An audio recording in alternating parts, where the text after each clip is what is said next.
Today we're going fast telephoto. This is the brand new Sigma 200 f2.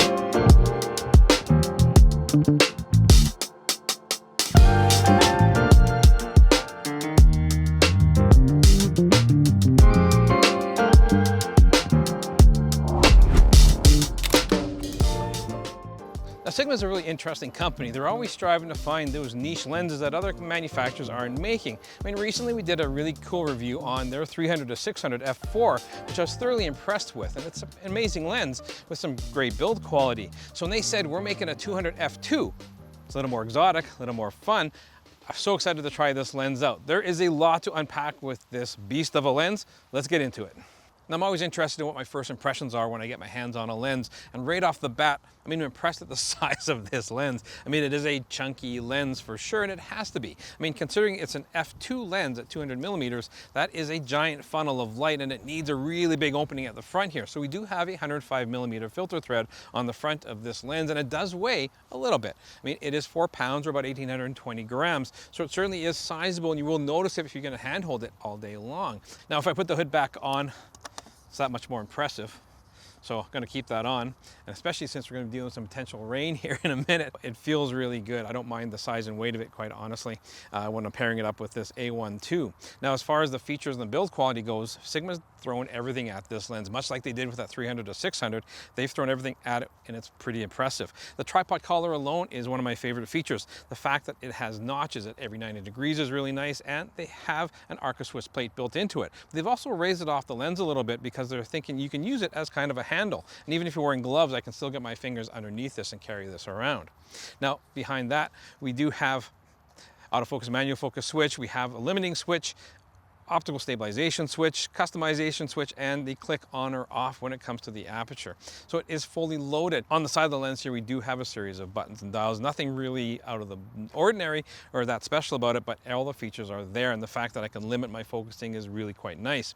I do have a nice big knurled focusing knob. If I do want to go into manual focus, now it is drive-by-wire, but I do like how it's knurled out here, so even without taking my eye from the viewfinder, I can run my hands along the lens and feel where that ring starts and make use of it that way.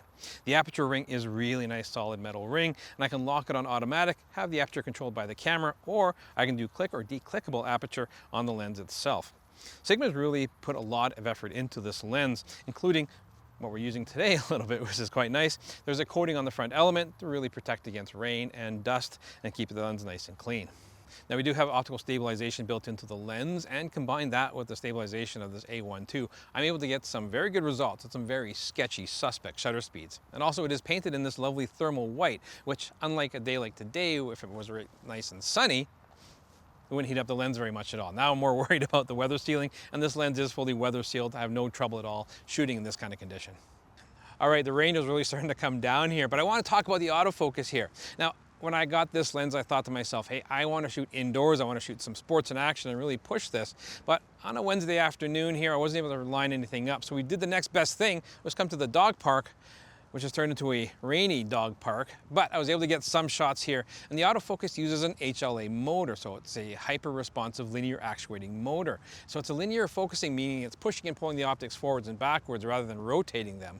And the focusing is very snappy. It's very, very fast. I got multiple sequences of dogs running towards me, no problems at all capturing it with that. So I have no concerns with the autofocus here. If you take a look at a more controlled wall test of me walking in front of the lens and moving in and out from min to max, you can really see what this lens is capable of and how quickly it acquires focus.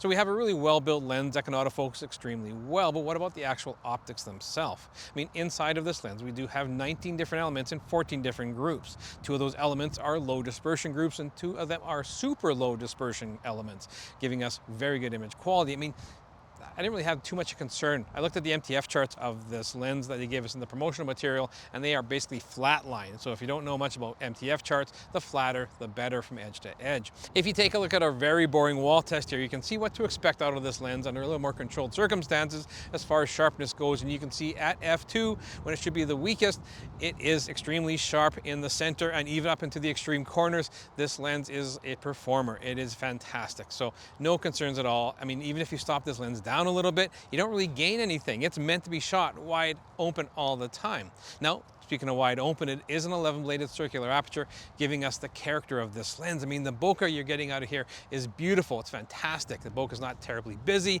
It's just beautiful. And I can't get enough of what I'm getting out of this lens when it comes to the image quality. So what's this lens like to actually work with? Well, I'm finding it an actual pleasure to work with. The build quality, of course, is fantastic. And I love the fact that if I'm putting it onto a monopod or a tripod, I have this articulating collar, which stops it every 90 degrees to sort of lock it in for more precision movements.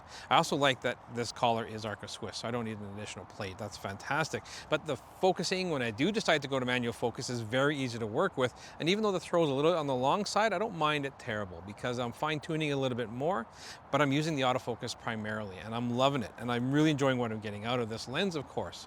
Now, if you look at the market, whether it's competitors, well, there's really no direct competitor to this lens right now. In the past, we certainly have had some 200 f2s and even some 200 1.8s from some predecessors, but they weren't optimized for mirrorless cameras, and they're getting a bit dated now.